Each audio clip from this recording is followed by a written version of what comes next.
একটি বছর ঘুরে এলো মাহে মুহররম, হিজরি নববর্ষ তোমায় জানাই স্বাগতম। একটি বছর ঘুরে এলো মাহে মুহররম, হিজরি নববর্ষ তোমায় জানাই স্বাগতম। স্বাগতম স্বাগতম স্বাগতম স্বাগতম মাহে মুহররম, হিজরি নববর্ষ তোমায় জানাই স্বাগতম। হিজরি নববর্ষ তোমায় জানাই স্বাগতম। প্রিয় নবীর হিজরত স্মরণ রাখিতে, হিজরতের সূচনা সেই দিন হতে। প্রিয় নবীর হিজরত স্মরণ রাখিতে, মুহররমের গণনা সেই দিন হতে। চালু করলেন সবার তরে, চালু করলেন সবার তরে ফারুক আজম। হিজরি নববর্ষ তোমায় জানাই স্বাগতম, হিজরি নববর্ষ তোমায় জানাই স্বাগতম। মারহাবা বলবেন না? এই ছিল হিজরি সাল এবং মাস নিয়ে কিঞ্চিত একটু ধারণা আপনাদের সামনে, যদিও এটা নিয়ে অনেক আলোচনা আমাদের মাঝে আছে অনেক। আলহামদুলিল্লাহ, আল্লাহ তাআলার দরবারে অসংখ্য কৃতজ্ঞতা শুকরিয়া জ্ঞাপন করছি যে রব্বুল আলামিন দয়া করে মায়া করে আল্লাহর ঘরে আমাদেরকে নামাজে জুমা আদায়ের জন্য কবুল করেছেন, মঞ্জুর করেছেন। আমরা সেই মহান মালিকের দরবারে কায়মানা বাক্যে শুকরিয়া আদায় করি, শুকুর গুজার করি, জবান ছেড়ে দিয়ে মোহব্বতের সাথে আওয়াজ করে সকলেই বলি আলহামদুলিল্লাহ।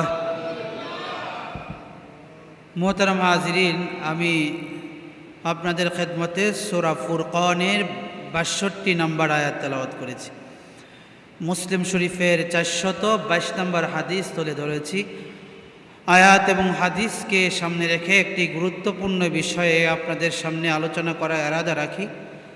আল্লাহ রব্বুল আলামিন বলনেওয়ালা শুননেওয়ালা সকলকে আমলের নিয়তে ইখলাসের সাথে কথাগুলো শোনার, শ্রবণ করার তৌফিক দান করেন। আমরা পড়ছি আল্লাহুম্মা আমিন। আজ আরবি মাসের ৩ মুহররম ১৪৪৮ হিজরি, বাংলা ৫ই আষাঢ় ১৪৩৩ বঙ্গাব্দ, ইংরেজি ১৯শে জুন ২০২৬ খ্রিস্টাব্দ। আমরা যদিও ইংরেজি এবং বাংলার মোটামুটি হিসাব রাখি, সেই তুলনায় আরবি হিসাবের ক্ষেত্রে আমরা অনেক পিছিয়ে। আমরা বাংলা বছরকে উদযাপন করি নতুন বর্ষ হিসাবে, ইংরেজি বছরকে উদযাপন করি নতুন বর্ষ হিসাবে। কিন্তু আমাদের হয়তো কারো খেয়াল নাই যে আমাদের মাঝে একটি নতুন বর্ষ শুরু হয়েছে, নতুন একটি বর্ষ শুরু হয়েছে। এই বিষয়ে আমাদের কারো কোনো খেয়াল নাই। যুবকদের খেয়াল নাই বিশ্বকাপের আমেজে, বৃদ্ধদেরও খেয়াল নাই সেই আমেজে। কিন্তু আমি গত জুমায়ও বলেছি যে গত জুমাটা ছিল আমাদের জন্য আরবি বর্ষের সর্বশেষ জুমা, ১৪৪৭ হিজরি সনে। এটা আমাদের জন্য বড় আফসোস এবং পরিতাপের বিষয় যে আমরা আরবি সাল মনে রাখি না এবং রাখতে চাইও না। আমাদের অফিস আদালত কর্মক্ষেত্র সব জায়গায় বাংলা এবং ইংরেজি চলে, কিন্তু আরবি আরবি চলে না। আরবি থেকে আমরা ইবাদতের লাইনেও পিছিয়ে, আমলের ক্ষেত্রেও পিছিয়ে, আবার দৈনন্দিন কাজের ক্ষেত্রেও আমরা আরবি থেকে পিছিয়ে। অথচ জরুরি ছিল আরবি হিসাব সবার আগে রাখা। আজকে হলো ৩ মুহররম, আরবি বর্ষের ১৪৪৮ হিজরির আজকে ৩ মুহররম। গত বুধবার ছিল পহলা মুহররম, আরবি নববর্ষ। আজকে আমি আপনাদের সামনে আমার আলোচনায় হিজরি সালটা একটু তুলে ধরতে চাই। হিজরি সাল কিভাবে আমাদের মাঝে আসলো, আরবি সনের গুরুত্ব কি, এবং সেই সাথে যেহেতু মুহররম মাস চলতেছে, মুহররমের গুরুত্ব, মুহররমের তাৎপর্য, বিশেষ করে 10ই আশুরার গুরুত্ব এবং তাৎপর্য। যেহেতু সময় কম, এত বিস্তৃতভাবে বলার সুযোগ নেই, শুধু সামান্য একটু টাচ করে যাব ইনশাআল্লাহ। মোহতারাম হাজিরিন, ইসলামের ইতিহাসে আত-তাকওয়িমুল হিজরিয়্যু বা হিজরি সন মুসলিম উম্মার পরিচয় বহনকারী একটি গুরুত্বপূর্ণ বর্ষপঞ্জিকা। এটার সূচনা শুরু হয়েছে মুহাম্মদুর রাসূলুল্লাহ সাল্লাল্লাহু আলাইহি ওয়াসাল্লামের হিজরতের সময় থেকে।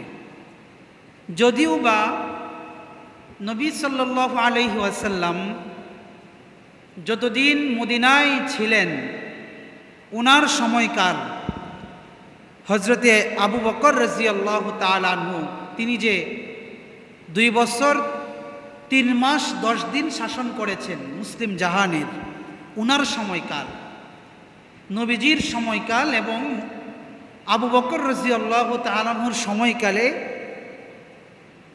আরবি বর্ষর কোনো হিসাব ছিল না, কততম হিজরি এটার কোনো হিসাব তাদের কাছে ছিল না। কিন্তু যখন নাকি খলিফাতুল মুসলিমিন হজরতে ওমর ইবনে খাত্তাব রাদিয়াল্লাহু তাআলা আনহু খেলাফতের মসনদে বসলেন, খলিফা হলেন প্রায় 10 বছর 6 মাস পর্যন্ত, 13 হিজরি থেকে 23 হিজরি পর্যন্ত। আমরা যদি খ্রিস্টাব্দ হিসাব করি তাহলে 34 খ্রিস্টাব্দ, 634 খ্রিস্টাব্দ থেকে 644 খ্রিস্টাব্দ পর্যন্ত প্রায় 10 বছর 6 মাস হযরত ওমর ইবনে খাত্তাব রাদিয়াল্লাহু তাআলা আনহু অর্ধ পৃথিবী শাসন করেছেন। উনার আমলে ইসলাম ব্যাপক আকারে বিস্তৃতি লাভ করছে। ইসলামী সাম্রাজ্য দিক বিদিগ্নে ছড়িয়ে পড়েছে। আচ্ছা, আপনাদেরকে একটু প্রশ্ন করি, যেহেতু আমরা বাঙালি, বাংলাদেশে বসবাস করি, একটু কি আমার সাথে একটু আওয়াজ করে বলবেন বাংলাদেশের যে আয়তন কত বর্গ কিলোমিটার বলেন তো? জি জি,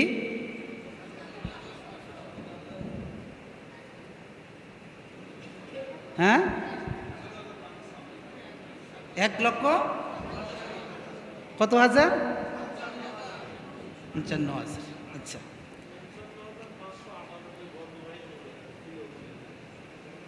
এই 56,000 বর্গ মাইল আর 1,48,000 বর্গ কিলোমিটার, এটা হলো বাংলাদেশের আয়তন।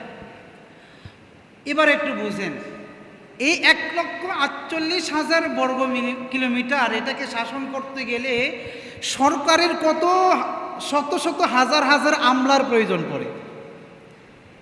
একবারে ওয়ার্ড থেকে শুরু করে একবারে উপর লেভেল পর্যন্ত জায়গায় জায়গায় সরকারি আমলা, এগুলাকে প্রশাসনিক নিয়ন্ত্রণ ঠিক রাখার জন্য সর্বক্ষেত্রে আমলার প্রয়োজন। হযরত আবু বকর রাদিয়াল্লাহু তাআলা আনহু যখন খেলাফতের মসনদে ছিলেন, আরব উপদ্বীপ যেটা, উনার আমলে আরব উপদ্বীপটা ছিল ইসলামী সাম্রাজ্য। আরব উপদ্বীপের বাহিরে ইসলামী সাম্রাজ্য তখন বিস্তৃতি লাভ করে নাই। হযরত আবু বকর রাদিয়াল্লাহু আনহু উনি এই 2 বছর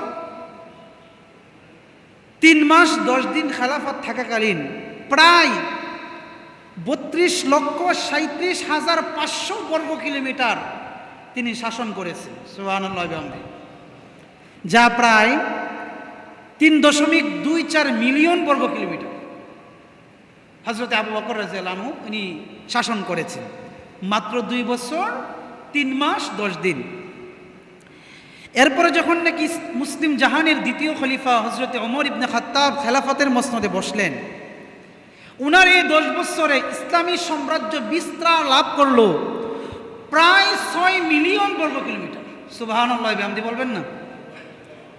খলিফাতুল মুসলিমিন আবু বকরের সময় ছিল 3.24 মিলিয়ন, আর ওমর ইবনে খাত্তাবের জামানায় সেটা দ্বিগুণ হয়ে গেল 6 মিলিয়ন বর্গ কিলোমিটার উনার একার পক্ষে। তার মানে বাংলাদেশ যে কতটা সমান এটা হিসাব করা বড় কঠিন। হযরত ওমর ইবনে খাত্তাব রাদিয়াল্লাহু তাআলা আনহু উনার একার পক্ষে এত বিশাল মুসলিম সাম্রাজ্য এটাকে শাসন করা, পুরাটাকে কন্ট্রোলে নেওয়া ওনার পক্ষেও সম্ভব ছিল না। ইরাক, শাম, সিরিয়া, বসরা, পারস্যর বিশাল একটা অংশ, বসরার সমস্ত অংশটা মুসলিম জাহানের আওতাধীন, ওমর ইবনে খাত্তাবের আওতাধীন। ওমর ইবনে খাত্তাব চিন্তা করলেন আমার জায়গায় জায়গায় কিছু গভর্নর নিযুক্ত করা দরকার।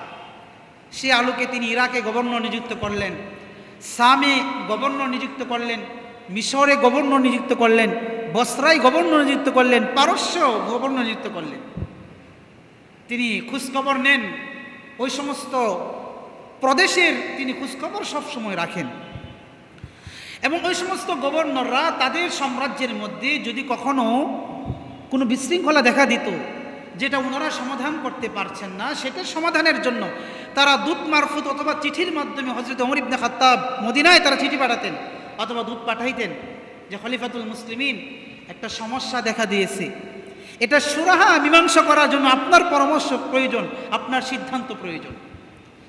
ওমর ইবনে খাত্তাব রাদিয়াল্লাহু তাআলা আনহু কখনো নিজে দূত মারফত পাঠিয়ে দিতেন সমস্যার জন্য, কখনো কখনো চিঠি পাঠিয়ে দিতেন এটার সমস্যা এভাবে সমাধান করো। প্রশাসনিক অধ্যাদেশ জারি, আর্থিক নির্দেশ বাস্তবায়ন করা এবং আমলাদের বিভিন্ন বিষয়ে পরামর্শ প্রদানের জন্য এবং যে কোনো দণ্ডবিধি বাস্তবায়ন করার জন্য হযরত ওমর ইবনে খাত্তাব রাদিয়াল্লাহু তাআলা আনহু চিঠির মাধ্যমে সব সমস্যা সমাধান করতেন। একটাই ছিল যেটাই সবচেয়ে বড় সমস্যার সম্মুখীন হতো, চিঠির মধ্যে মাসের নাম উল্লেখ থাকতো কিন্তু কোন সালের এটা, কোন সাল, কোন হিজরি এটা উল্লেখ থাকতো না। যার ফলে কথার কথা মুহররম মাসে একটি চিঠি পাঠিয়েছেন, এটা আইন কার্যকর করতে করতে বছর পার হয়ে আরেক বছর কয়েক মাস চলে গেছে। অনেকগুলো চিঠি এক জায়গায় জমা হওয়ার কারণে গভর্নররাও তারা পেরেশানির মধ্যে পড়ে যেতেন, এটা কি এই মুহররমের নাকি আগের মুহররম, যেহেতু সাল উল্লেখ নেই। এই জন্য বসরার গভর্নর ছিলেন হযরত আবু মুসা আশআরী রাদিয়াল্লাহু তাআলা আনহু। তিনি খলিফাতুল মুসলিমিন হযরত ওমর ইবনে খাত্তাবের কাছে চিঠি পাঠাইলেন, আন্নাহু কাতাবা ইলা ওমর ইবনে খাত্তাব রাদিয়াল্লাহু তাআলা আনহু রিসালা। ওমর ইবনে খাত্তাবের কাছে চিঠি পাঠাইলেন, খলিফাতুল মুসলিমিন ইন্নাহু ইয়াতিনা মিনকা কুতুবুন লাইসা লাহা তারিখ।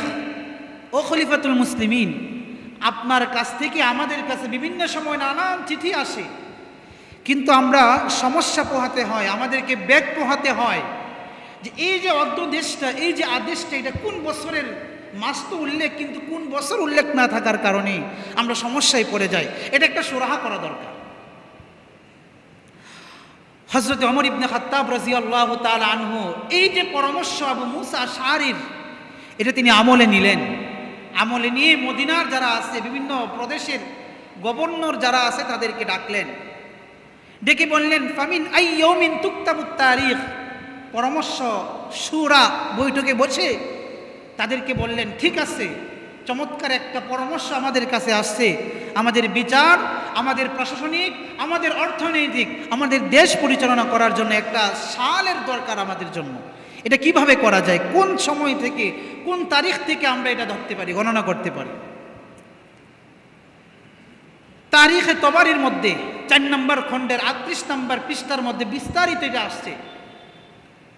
আল্লামা ইবনে জারির তবারি রহমতুল্লাহ আলাইহি উল্লেখ করলেন, সবাই যখন পরামর্শ সবাই বসলো, ওমর ইবনে খাত্তাব রাদিয়াল্লাহু তাআলা আনহু তাদের কাছ থেকে পরামর্শ চাইলেন। কিছু সাহাবী তাদের নিজস্ব পরামর্শ দিতে থাকলেন। কেউ কেউ পরামর্শ দিলেন আররিখু মিন মাউলিদি রাসূলিল্লাহি সাল্লাল্লাহু আলাইহি ওয়াসাল্লাম। তাদের কাছ থেকে যখন সাল গণনার হিসাব চাওয়া হইল, কিছু সাহাবী বলল, খলিফাতুল মুসলিমিন আপনি রাসূল যেদিন জন্মগ্রহণ করছেন ওইটাকে হিজরি সনের প্রথম বছর ধরে তারপরে হিজরি সাল গণনা শুরু করেন। সুবহানাল্লাহ বলবেন না? ওমর ইবনে খাত্তাব ওনার সিদ্ধান্তটা নিতে পারলেন না, বললেন যে না, এটা সম্ভব না, কারণ নবীজি এক্স্যাক্টলি কবে জন্মগ্রহণ করছেন এটা নিয়ে তো ইখতিলাফ আছে। তা আমরা কিভাবে এটা গ্রহণ করতে পারি? সম্ভব হলো না। আরো পরামর্শ চাইলেন। আরেকদল সাহাবা বললেন, আররিকু মিন মাবআসি রাসূলিল্লাহি সাল্লাল্লাহু আলাইহি ওয়াসাল্লাম, যেদিন নবীজি নবুয়ত প্রাপ্ত হইলেন 40 বছর বয়সে, তখন থেকে আমরা এটার হিসাব গণনা করতে পারি হিজরি সনের। সাহাবায়ে কেরাম চিন্তা করলেন না, এটাও নেওয়া সম্ভব নয়, কারণ তখন ইসলাম এত ব্যাপক আকার ধারণ করে নাই, ইসলাম প্রতিষ্ঠা হয় নাই, ইসলামী সাম্রাজ্য প্রতিষ্ঠা হয় নাই, তো এটাও গ্রহণ করা সম্ভব না। আর কেউ কেউ পরামর্শ দিলেন, ওগো খলিফাতুল মুসলিমিন, আররিকু মিন ওয়াফাতি রাসূলিল্লাহ সাল্লাল্লাহু আলাইহি ওয়াসাল্লাম, যেহেতু নবীজি কবে ইন্তেকাল করেছেন এটা আমাদের সকলেরই জানা আছে, তো নবীজির ইন্তেকালের সময় থেকে এটাকে হিজরির প্রথম বর্ষ ধরে আমরা গণনা করতে পারি। ওমর ইবনে খাত্তাব সহ অন্যান্য সাহাবারা বললেন যে না, নবীজির ইন্তেকাল এটা আমাদের জন্য একটা বিয়োগ বেদনার বছর, এটা কষ্টের বছর, দুঃখের বছর, আর এই বছর থেকে মুসলমানরা এটা গণনা শুরু করবে না, এটা হতে পারে না। তো তারিখে তবরির মধ্যে 4 নম্বর পয়েন্ট, যেটা যে পয়েন্টটা আমাদের সকলের নোট করা দরকার, জানা দরকার, তারিখ তবরির মধ্যে সর্বশেষ যে পয়েন্টটি গুরুত্বের সাথে উল্লেখ করা হয়েছে, আল্লামা ইবনে জারির তবরি রহমাতুল্লাহ আলাইহি বলেন, ইসলামের চতুর্থ খলিফা হযরতে আলী কাররামাল্লাহু ওয়াজহা, সুবহানাল্লাহ বলেন তো একটু আওয়াজ করে, আরো জোরে সুবহানাল্লাহ বলেন। হযরতে আলী কাররামাল্লাহু ওয়াজহা তিনি তখন বসা, একটু পরে সর্বশেষ যে সিদ্ধান্তটা দিলেন, তিনি আলী কাররামাল্লাহু ওয়াজহা বললেন, আমরা নবীজির জন্মদিনও নিতে পারি না, নবীর নবুয়তের দিনটাও আমরা হিজরি সাল হিসেবে নিতে পারি না, এবং নবীজির মৃত্যুর দিবসটা আমরা হিজরি হিসেবে নিতে পারি না। তবে একটা কাজ করতে পারি, যে বছর নবী হিজরত করে মক্কা থেকে মদিনায় গেলেন এবং সেখান থেকে যেহেতু ইসলামী রাষ্ট্র সূচনা হয়েছে, মুসলমানদের আধিপত্য বিস্তার হয়েছে, সারা পৃথিবীতে ইসলামের জয় জয়কারের সূচনা তখন থেকে হয়েছে, মুসলমানদের সংখ্যা দিন দিন বৃদ্ধি পেতে শুরু করেছে, ওইটাকে আমরা প্রথম দিন হিসাব করে হিজরি সালের গণনা আমরা শুরু করতে পারি।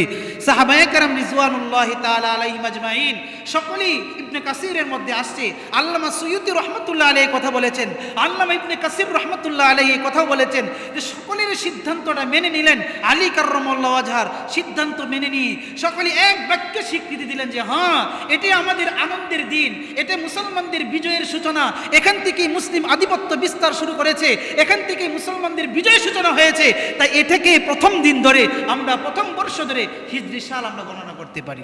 আল্লাহু আকবার বলেন না কেন? এই হলো হিজরতের সূচনা। হযরতে ওমর ইবনে খাত্তাব রাদিয়াল্লাহু তাআলা আনহু সাই দিলেন, তিনি বললেন হ্যাঁ, এটাই আমরা গ্রহণ করতে পারি। তাই নবীজি সাল্লাল্লাহু আলাইহি ওয়াসাল্লাম যেদিন মক্কা থেকে মদিনায় হিজরত করলেন, ওই সালটাকে প্রথম বছর ধরে হিজরি সাল সূচনা হয়েছে, এবং ওই দিন থেকে আজকে দিন পর্যন্ত যে বছরটা শুরু হয়েছে, আজকে হলো 1448 হিজরি। বলেন তো কত হিজরি? তাহলে একটু আমাকে আওয়াজ করে বলবেন, নবীজি কত হাজার বছর আগে হিজরত করেছেন? বলেন বলেন। 1448 বছর আগে। আল্লাহু আকবার বলবেন না? আরো জোরে আল্লাহু আকবার বলা যাবে না? তাহলে 1448 হিজরি মানে হলো যেদিন নবীজি হিজরত করেছেন, তার মানে আজ থেকে প্রায় 1448 বছর আগে নবীজি কাফেরদের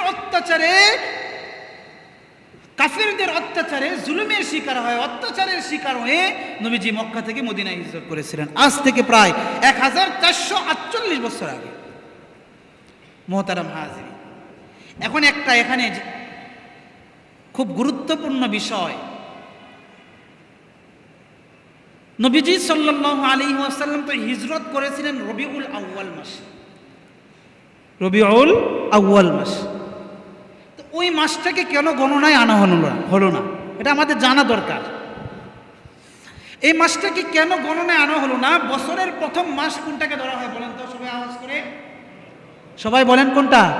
মুহররম। বর্তমান চলে কোন মাস? আজকে কয় তারিখ? 4 তারিখ না 3 তারিখ? তো আজকে হলো মুহররম মাস, মুহররম, সফর, রবিউল আউয়াল। তো রবিউল আউয়ালকে না ধরে মুহররমকে কেন ধরা হলো? আরবি বছরের প্রথম মাস, অথচ নবী তো হিজরত করেছেন রবিউল আউয়াল মাস। এর দুইটা উত্তর। এক নম্বর উত্তর হলো, তৎকালীন সময়ে আরবরা মুহররমকে বছরের প্রথম মাস হিসেবে গণনা করত। এক নম্বর উত্তর, আরবরা এই মুহররম মাসকেও তারা বছরের প্রথম মাস হিসেবে তারা গণত, তবে তাদের মধ্যে নির্দিষ্ট কোনো সংখ্যা ছিল না। দুই নাম্বার, হিজরত যদিও বাস্তবিক পক্ষে এটা রবিউল আউয়াল মাসে বাস্তবায়িত হয়েছে, কিন্তু আল্লাহর আদেশ আসছিল ঠিক মুহররম মাসে। যদিও নবীজির শারীরিক হিজরত হয়েছে রবিউল আউয়াল মাসে, কিন্তু মনস্তাত্ত্বিকভাবে আল্লাহর পক্ষ থেকে যে আদেশটা আসছিল সেটা কোন মাসে বলেন তো? মুহররম মাসে। তাই ওই মাসটাকেই প্রথম মাস ধরে হিজরি সাল শুরু করা হয়েছে। আল্লাহু আকবার বলবেন না? এই জুমাব্যাপী, কিন্তু সেদিকে আমরা যাব না, আমাদের অনেক আলোচনা বাকি আছে। আজকের আমার 2 নম্বর আলোচনা মুহররম মাসকে কেন্দ্র করে। মুহররম মাস, মুহররম মাসের শুরুতেই যে বিষয়টা আমি আপনাদের সামনে আলোচনায় আনতে চাই সেটা হলো, একটা জিনিস আমাদেরকে খুব খেয়াল করে মনে রাখতে হবে, খুব গুরুত্বের সাথে মাথায় নিতে হবে। এই যে বছর, এই যে মাস, এই যে সপ্তাহ, এই যে দিন এবং রাত, এই যে সময়, এটা হলো আল্লাহর পক্ষ থেকে আমাদের জন্য বিশাল বড় একটা নিয়ামত, সবচেয়ে বড় নিয়ামত। এটা বিশাল এক নিয়ামত। এই জন্য মুসলিম শরীফের 622 নম্বর হাদিসের মধ্যে আসছে, আল্লাহর নবী সাল্লাল্লাহু আলাইহি ওয়াসাল্লাম বলেন, قال رسول الله صلى الله عليه وسلم كل الناس يغدو فمعتقها أو موبقها। নবীজি সাল্লাল্লাহু আলাইহি ওয়াসাল্লাম বলেন, প্রত্যেকটা মানুষ সকাল যাপন করে, সে রাতের বেলা যখন ঘুমায়া যায়, সকালবেলা যখন ঘুম থেকে জাগ্রত হয়, তার ঘুম থেকে জাগ্রত হওয়ার মধ্যে তার সকালটা 2টা জিনিসের মাধ্যমে শুরু হয়। নবীজি সাল্লাল্লাহু আলাইহি ওয়াসাল্লাম বলেন, ফামুতিকুহা আও মুবিকুহা, হয়তোবা সে দিনটা শুরু করে তার সর্বস্ব আল্লাহর জন্য বিলীন করে দিয়ে দিন শুরু করে, যে তো সে নিজেকে পুরাটা আল্লাহর জন্য সুপার্দ করে দেয়, অথবা তার সর্বস্ব সে শয়তানের কাছে সুপার্দ করে দেয়। তার কর্ম, সব কার্যক্ষেত্র, সব কিছু শয়তানের জন্য করে। নবীজি সাল্লাল্লাহু আলাইহি ওয়াসাল্লাম বলেন, যারা সর্বস্ব আল্লাহর জন্য বিলীন করে দেয় তারা সফল কাম হয়ে যায়, আর যারা তার সর্বস্ব শয়তানের কাছে সুপার্দ করে তার দিনটা, মাসটা, সপ্তাহটা, বছরটা ধ্বংস হয়ে যায়। তাহলে প্রত্যেকটা মানুষ সকাল যাপন করে, তার 2 হালত, হয়তোবা সে আজাদি হয়, স্বাধীন হয়ে যায় আল্লাহ তাআলার কাছে, অথবা সে ধ্বংসপ্রাপ্ত হয়ে যায় শয়তানের কাছে নিজেকে সুপার্দ করে দেওয়ার কারণে।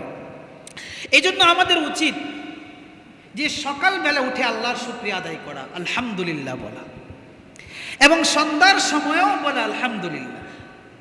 আবু দাউদ শরীফের 5083 নম্বর হাদিসের মধ্যে আসছে, আল্লাহর নবী সাল্লাল্লাহু আলাইহি ওয়াসাল্লাম বলেন, যে ব্যক্তি সকালবেলা এই দোয়াটা পড়বে, আবার সন্ধ্যার সময় এই দোয়াটা পড়বে। কি দোয়া? নবীজি সাল্লাল্লাহু আলাইহি ওয়াসাল্লাম বলেন, আল্লাহুম্মা মা আসবাহা বি মিন নি'মাতিন ওয়া বিআহাদিন মিন খালকিকা ফামিনকা ওয়াহদাকা লা শারীকা লাকা ফালাকাল হামদু ওয়া লাকাশ শুকর। সকালবেলা ঘুম থেকে জাগ্রত হওয়ার পরে এই দোয়াটা পড়লো, আবার সন্ধ্যা যখন নেমে আসলো, সূর্য অস্তমিত হয়ে গেল, আধার নেমে আসলো, নবীজি সাল্লাল্লাহু আলাইহি ওয়াসাল্লাম বলেন, তখন যদি আল্লাহর কোনো বান্দা এই দোয়াটা পড়ে, আল্লাহুম্মা মা আমসা বি মিন নি'মাতিন আও বিআহাদিন মিন খালকিকা ফামিনকা ওয়াহদাকা লা শারীকা লাকা ফালাকাল হামদু ওয়া লাকাশ শুকর। সকালবেলাও ঘুম থেকে জাগ্রত হওয়ার পরে দোয়াটা পড়লো, আবার সন্ধ্যার সময় সূর্য যখন অস্তমিত হয়ে যায়, মাগরিবে মসজিদে মসজিদে মাইকে মুয়াজ্জিনের কণ্ঠে তাকবীর ধ্বনি কানে ধ্বনিত হয়, তখন যদি কেউ এই দোয়াটা পড়ে, আল্লাহর নবী সাল্লাল্লাহু আলাইহি ওয়াসাল্লাম বলেন, সকালবেলা এই দোয়া শুকরের দোয়া আদায় করা, সন্ধ্যার সময় শুকরের এই দোয়া আদায় করার কারণে আল্লাহ রাব্বুল আলামিন বান্দার আমল নামায় 24টা ঘন্টা শুকরিয়া আদায় করার সব লিখে দিয়ে দিবেন। আর জোরে সুবহানাল্লাহ বলেন না কেন? জোরে সুবহানাল্লাহ বলেন। এই জন্য সকালবেলা ঘুম থেকে উঠে শুকরিয়া আদায় করা, আলহামদুলিল্লাহ। আবার সন্ধ্যার সময় শুকরিয়া আদায় করা, আলহামদুলিল্লাহ। আপনি দোয়া করেন না, বলেন আলহামদুলিল্লাহ, আল্লাহ তোমার নিয়ামত একটা দিন তুমি আমাকে আবার দান করো, আল্লাহ দিনতে পার করে আবার সন্ধ্যায় তুমি আমাকে নিয়ে আসলা, তোমার হাজার হাজার শুকরিয়া। যদি কেউ আমলটা করতে পারে, শুকরিয়া আদায় করতে পারে, 24টা ঘন্টা আপনার আমল নামায় সওয়াব লিখে দেবে। এটা শুধু হাদিসের কথা না, কোরআনেরও কথা। সূরা ফুরকানের 62 নম্বর আয়াতে আল্লাহ বলেছেন এই কথা। আল্লাহ তাআলা বলেন, ওয়া হুয়াল্লাযী খালাকাল লাইলা ওয়ান নাহারা খিলফাতান লিমান আরাদা আইয়াযাক্কারা আও আরাদা শুকুরা। আল্লাহ তাআলা সূরা ফুরকানের 62 নম্বর আয়াতে আল্লাহ তাআলা সকল মুসলমানদেরকে, বান্দাদেরকে জানিয়ে দেয়, হুয়াল্লাযী খালাকাল লাইল, তিনি তো ওই সত্তা, খালাকাল লাইলা ওয়ান নাহার, যিনি রাত সৃষ্টি করলেন, দিন সৃষ্টি করলেন। তো আওয়াজ করে বলবেন কি, রাত দিন বানাইলো কে? আরো জোরে আওয়াজ করে বলেন, রাত দিন কে বানাইলো? আল্লাহ। কেমন রাত দিন বানাইলো? আল্লাহ তাআলা পরক্ষণেই বলতেছেন খিলফাতান খিলফাতান, রাতকে দিনের অনুগামী করে দিয়েছেন, দিনকে রাতের অনুগামী করে দিয়েছেন। রাতের পরে দিন আসে, দিন গেলে আবার রাত আসে, রাত চলে যায়, আবার সকালে সূর্য উদিত হয়, সন্ধ্যা নেমে আসে, আকাশে আবার চাঁদ উদিত হয়।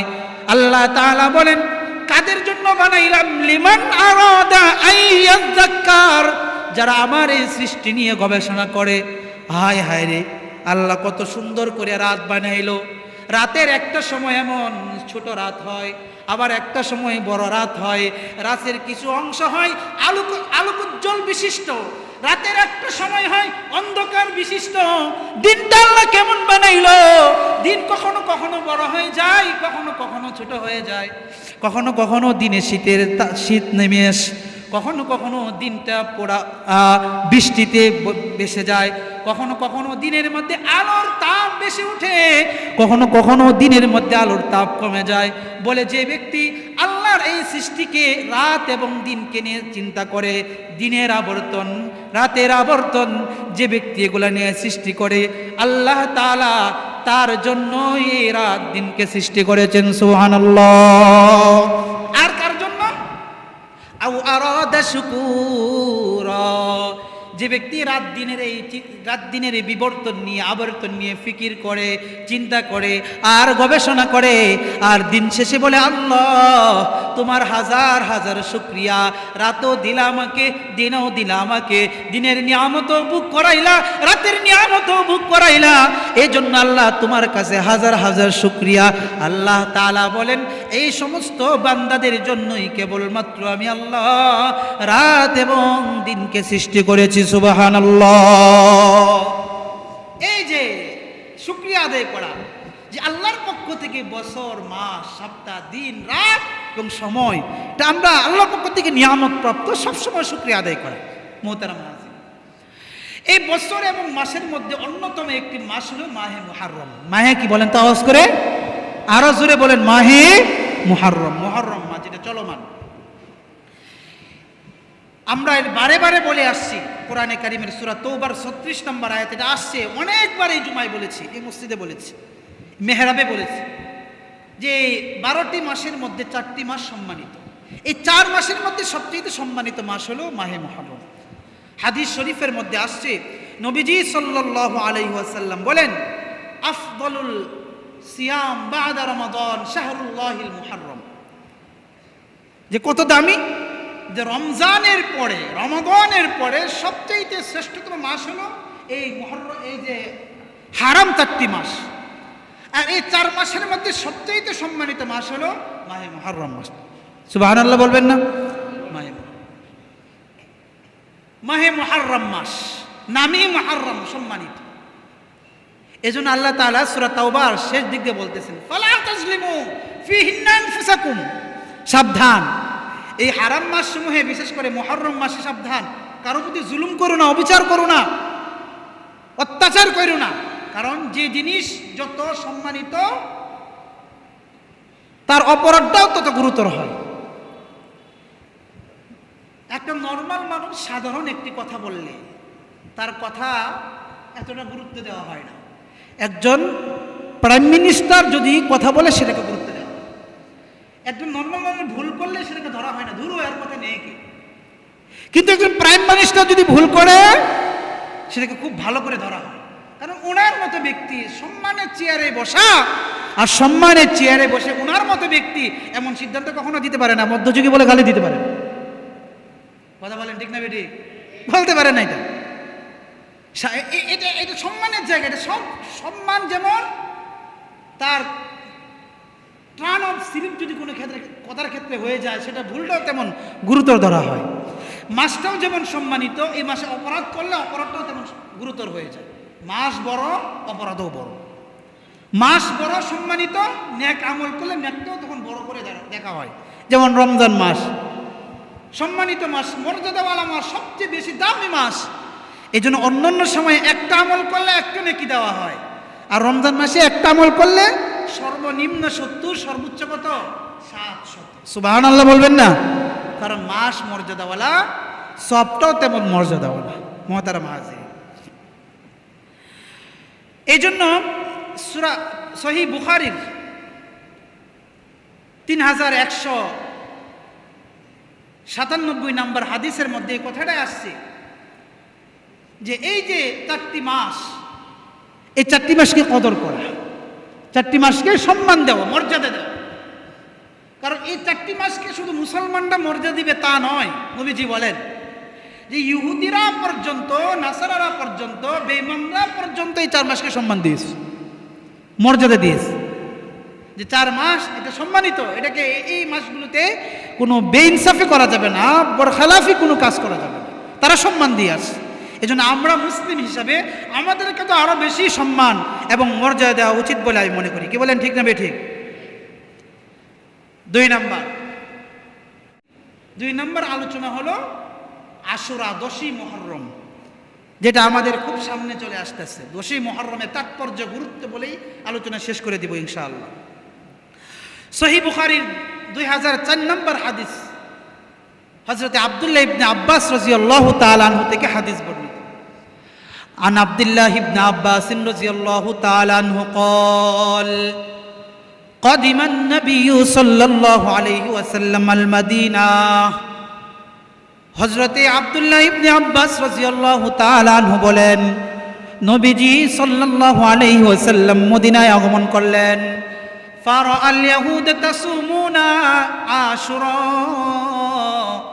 নবীজি মদিনায় গিয়ে দেখতে পাইলেন ইহুদিরা এই দিন রোজা রাখতেছে, আশুরার দিনে রোজা রাখতেছে। নবীজি ইহুদিদেরকে জিজ্ঞাসা করলেন, কি ব্যাপার, তোমরা এই দিনে কিসের রোজা রাখো? মা হাদিল আইয়াম, এই দিনটা কিসের যে দিনে তোমরা রোজা রাখতেছ?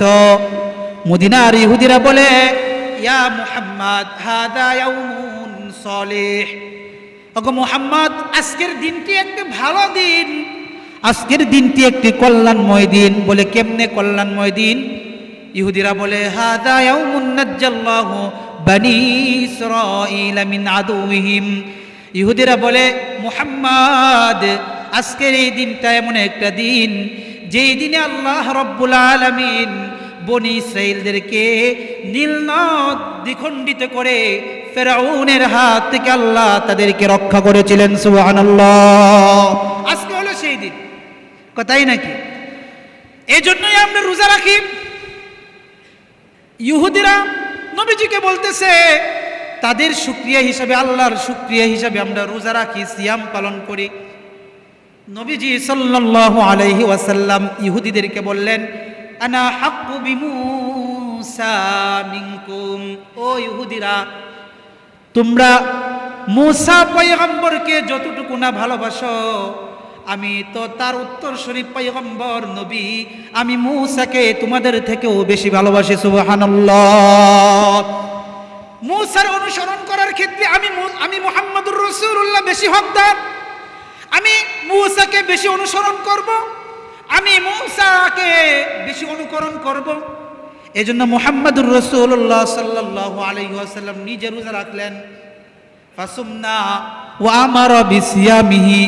নবীজি নিজে রোজা রাখলেন এবং যত সাহাবা আছে তাদেরকে বললেন, এ আমার সাহাবারা শোনো, আল্লাহ তাআলা এদিন মূসাকে ফেরাউনের হাত থেকে রক্ষা করেছিলেন, তার শুকরিয়া হিসাবে আমি রোজা রাখতেছি, তোমরাও আমার মতো করে এই দিনে রোজা পালন করো। সুবহানাল্লাহ। তোমরা রোজা রাখো, আমি রোজা রাখতেছি, তোমরা রোজা রাখো।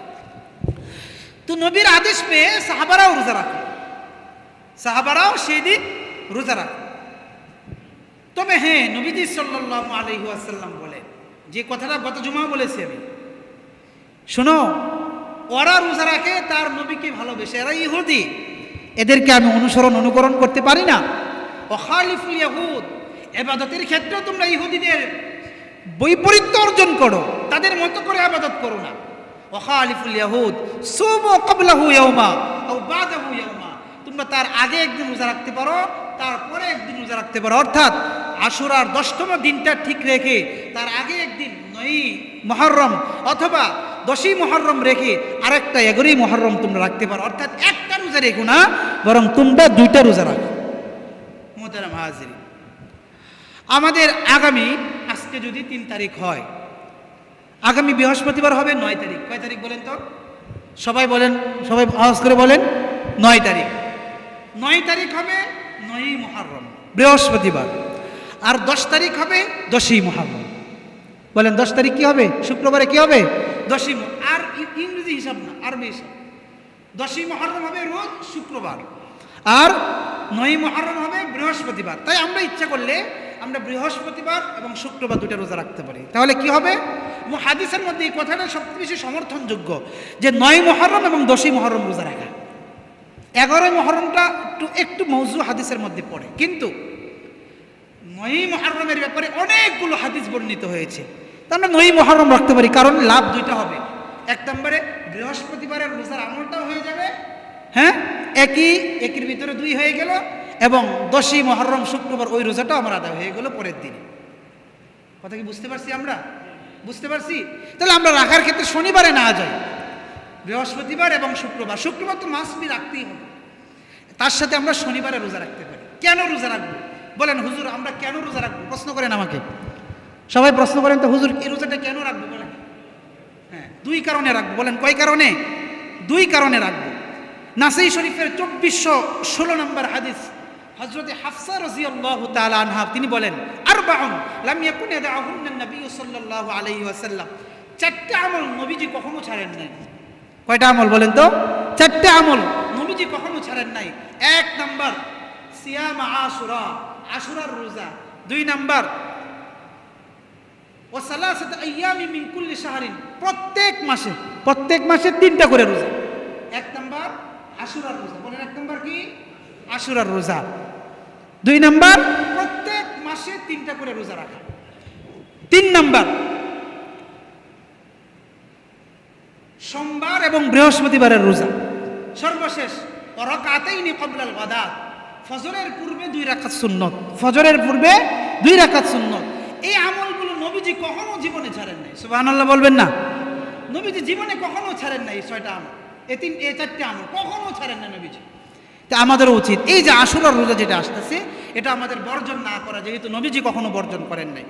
আরেকটা লাভ, 2 নম্বর লাভ হলো, যেটা মুসলিম শরীফের 2645 নম্বর হাদিসের মধ্যে আসছে, হযরতে আবু হুরায়রা রাদিয়াল্লাহু তাআলা আনহু থেকে, আবু কতাদা রাদিয়াল্লাহু থেকে বর্ণিত, তিনি বলেন, সিয়ামু আশুরা আহতাসিবু আলাল্লাহ আই ইউকাফিরা সানাতাল্লাতী ক্বাবলা, যে কেউ যদি আশুরার রোজা রাখে, নবীজি বলেন আমি আল্লাহর কাছে আশা রাখি আশুরার রোজা রাখার কারণে আল্লাহ তাআলা বান্দার পিছনের 1 বছরের গুনাহ আল্লাহ তাআলা মাফ করে দিয়ে দিবেন। 1 বছর। আমরা আরাফায় ঠিক আজকে থেকে 19 দিন আগে, না আজকে থেকে প্রায় 23 দিন আগে আমরা জেনে আসছি যে আরাফার রোজা 2 বছরের গুনাহ মাফ করে দেয়, সামনের 1 বছর, পিছনের 1 বছর। আর আশুরার রোজা পিছনের 1 বছরের গুনাহ মাফ করে দেয়। তাই আসুন, আমি আপনাদের কাছে উদারত আহ্বান রাখছি, এবং আমার মা বোনরা যারা আছেন, আমরা এজ এ মুসলিম হিসাবে রাসূল যে আমলগুলো অভ্যাসে পরিণত করেছিলেন, যে আমলগুলো নবীজি জীবনে ছাড়েন নাই, সে আমলগুলোর সাথে আমাদেরকে জড়িয়ে নেওয়া, সে আমলগুলোকে আমাদেরও অ্যাকসেপ্ট করা উচিত। তাই আসুন আমরা ওই দিন আমরা প্রত্যেকেই নবীজির এই সুন্নাত, চিরজীবনের সুন্নাতটা, এটা আমল করার চেষ্টা করি। আল্লাহ রাব্বুল আলামিন যেন আমাদেরকে মুহররমের তাৎপর্য সঠিকভাবে গ্রহণ করে ওই ওই যে চিল্লা চিল্লি মারামারি 10ই মুহররমকে কেন্দ্র করে, এটা ওই দিন বলবো ইনশাআল্লাহ। এর থেকে যেন আল্লাহ তাআলা আমাদেরকে বেঁচে থাকার তৌফিক দান করেন। হাযা মা ইনদি ওয়াস-সাওয়াবু মিন ইনদিল্লাহ ওয়া আখিরু দাওয়ানা আলহামদুলিল্লাহি রাব্বিল আলামিন। যারা 4 রাকাত